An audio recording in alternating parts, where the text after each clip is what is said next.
How do you do, GPot crew? It's your Nutty Buddy Putty here, and finally, I'm back to reviewing something. I know it's been a while, guys, especially with Disney Plus and everything. First and foremost, my apologies if for anything if my review is changing a bit. I understand things are a little bit hectic, and my life has changed a lot, but it hasn't changed me wanting to review the stuff I love. Unfortunately, doing the day-by-day reviews like I used to is a little bit harder to do, but we are going back to that. And I'll be explaining that later at the end of this video. We'll be talking about my local review, as well as anything else that's upcoming. So make sure you stay to the end of the video to see all my rundowns of any other reviews I will be doing on this channel. But today we're talking Ahsoka. And I have a confession I have to make before we get started on this. When it comes to Clone Wars and the series that was originally on Cartoon Network that ended up being on Disney Plus, I was spotty. You have to understand, when it was on Cartoon Network, I watched it whenever I could, but I never got to watch it consistently with new episodes or anything. So much so that when I tried to go back and watch the original series as a whole, it was a little overwhelming, let alone whenever I get to an episode that I'm like, have I seen this before? And then halfway through it, I'm like, yeah, I have, but I don't remember what happened, so I had to force myself to watch it. And unfortunately caused a conundrum when it came to my, seasoning of the review. And I've never even watched Rebels, unfortunately. So a lot of these characters may have a lot in common with Rebels because it continues that story with Ahsoka. Here's the reason why I bring this up, is because I truly enjoyed what Ahsoka was. Whenever people said that Rosario Dawson would be the perfect Ahsoka, they were damn right about that. Ahsoka, or Rosario Dawson as Ahsoka is just like Nick Fury played by Samuel L. Jackson, or Iron Man played by Robert Downey Jr., or, hey, I'm saying it, Hugh Jackman and Deadpool as Wolverine, and Ryan Reynolds as Deadpool. Screwed that up. But the point of the thing is this. I've really enjoyed what Ahsoka has brought to the table. The casting on this is amazing. Sabine, I really love that character. Actually, I really like Sabine. There's something I like about her spontaneity. Ezra, I'll admit, Ezra, I never really got into any kind of storyline with him and everything. He's a really cool character. I don't know, for some reason in my head, I just thought about the Better Than Ezra band. So I kept on seeing Sabine and going, you're better than Ezra. It's a really bad dad joke. But the point is I did enjoy it. Then, of course, there's the baddies. The baddies I actually feel like shine better when it comes to character development because they're a lot more fun and I'm a lot more interesting.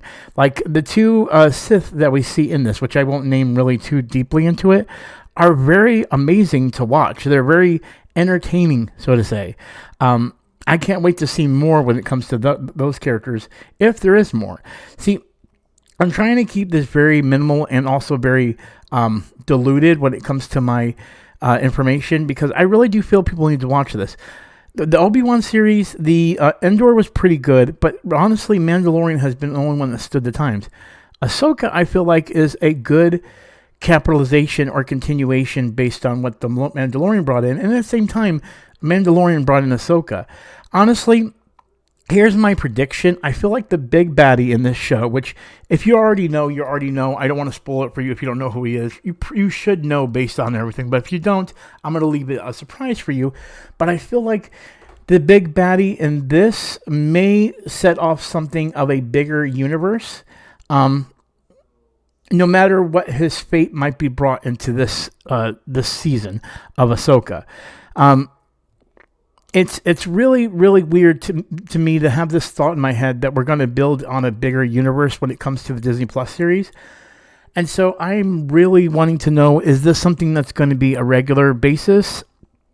Honestly, I do see Ahsoka getting a season 2. I do see her planning the continuation. The only series I see not continuing will be Andor and, of course, Obi-Wan. But I feel like Ahsoka, Mandalorian, and Book of Boba Fett have a common lineage together that are going to work well. And which means I feel like Ahsoka is going to have another season. We'll probably have one more Mandalorian season, maybe Book of Boba Fett, and then I feel like we might get something together. What's it going to be? I don't know. That's clearly the thing that I'm not aware of or sure of. And if we don't get anything like that, I'm pretty much fine with it. But as far as this series, I really did enjoy it. I still put Mandalorian high on a pedestal when it comes to it because it just set the mark pretty high when it came to the Disney Plus Star Wars shows. Ahsoka is good. But I feel like the main thing is Ahsoka, Sabine, and then the bad guys. Everyone else is just kind of like side characters, which makes sense. But Ahsoka and Sabine's like relationship and the way they are together just makes this a joy to watch. And again, Rosario Dawson is just perfect casting. I'm so glad she said yes to this part and decided to be part of something grandeur that is the Star Wars universe. But there you guys have it. I don't want to go too deep into why I like this or go into Easter eggs, only because I'm changing my path when it comes to some series. Unfortunately, Ahsoka kind of got the rip of me doing reviews for each episode. But this is where we go into what's going to happen with Loki. So for those unaware, this Thursday, Loki Season 2 comes out. Now, I was going to get up early, but I don't want to get in that common thread of wanting to get up early. So I will be doing my reviews when I get home, either from the gym or when I just come. Like, for example, this Thursday, I will not be going to the gym. I will be coming home to do my Loki review. Then next week, I probably will be going to the gym, so I will have to wait for my Loki review to come out that afternoon or that weekend. I will be doing every episode Loki review. And the reason I want to do that so badly is because I just have a feeling in my gut that if I don't do this, I'm going to miss out on something big that's going to link to, well, my biggest love in the Marvel Universe. And not to mention, Loki in general was just an entertaining series. And I want to see what's going to bring in the new season.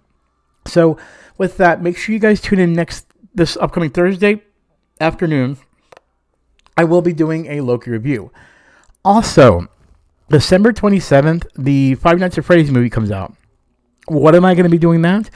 Well, I'm going to be seeing the movie that Thursday, coming home, doing my review for Five Nights at Freddy's, spoiler free by the way, and then I am going to do possibly either a live stream looking for lore or just a video. I haven't decided how I'm going to work it out yet because I don't want to show the live stream for Five Nights at Freddy's, which I can't because, again, copyright. But I might just have something on the screen and do timestamps. Because for those that don't know, Five Nights at Freddy's is also going to be dropped on Peacock pretty much the same day as the movie. But I'm going to, of course, see it that Thursday. So with that being said, I'm going to go see it in theaters, enjoy it, come home, and I am going to comb it for lore. Here's my thing. I heard that this movie is going to be separate from the actual video game series, but what people don't realize is even though I didn't play every single video game from back to front, I've watched every single lore hunter, especially the big one, Matt Pat, and I am just so enthralled when it comes to the lore of FNAF, even though the lore in FNAF is just crazy. But the reason why I feel like it is because this might be my chance to throw my own FNAF, hat in the ring. Since this might be a reset when it comes to FNAF, I feel like it's going to be my opportunity to look for lore. And so that's exactly what I want to do. So for the first movie, I'm going to do my review after I see it in theaters, come home, watch it, have the 27th off, and actually do a full lore comb over. And I might even live stream it. If you guys want me to live stream it, definitely comment below saying, yes, live stream your comb of the lore for Five Nights at Freddy's. We'll sit down, talk to each other as I'm skimming through it. It's going to probably be boring, but I'd be happy to do that with you guys if you guys want to comb this yourself and go look on Peacock with me. But yeah, so that's what we have ahead. Also, over on TikTok land, I will be doing some great Halloween stuff. Plus, I do have a new shirt that's already in my item shop. That is the new Putty Man shirt called the Digital Dead Putty Man. So go check it out, shopputty.com. I will be wearing it for my TikTok videos, and I will be wearing it for some of my live streams. So be ready for that. That's pretty much it, guys. I appreciate you all watching my Ahsoka review. Again, if you guys like this, hit that like button. Comment below what is your favorite thing about Ahsoka. Please also tell me what you're excited about. Loki, Five Nights at Freddy's, Halloween. Maybe you're excited for the Marvels, which, again, I will be getting my tickets in for November for that as well. So Five Nights at Freddy's, Loki, the Marvels, and I don't know what else. Maybe there's something else that's going to be happening with a certain maniac. I don't know. We'll see what's going to be happening, guys. Thank you all for watching. As always, I'm Putty with the GPot crew. You know what we do. Hey, why don't you go ahead and click on one of these videos over here, or maybe it's a playlist. I haven't decided what to put there, but I put something there. Click on it, please. I'll see you later.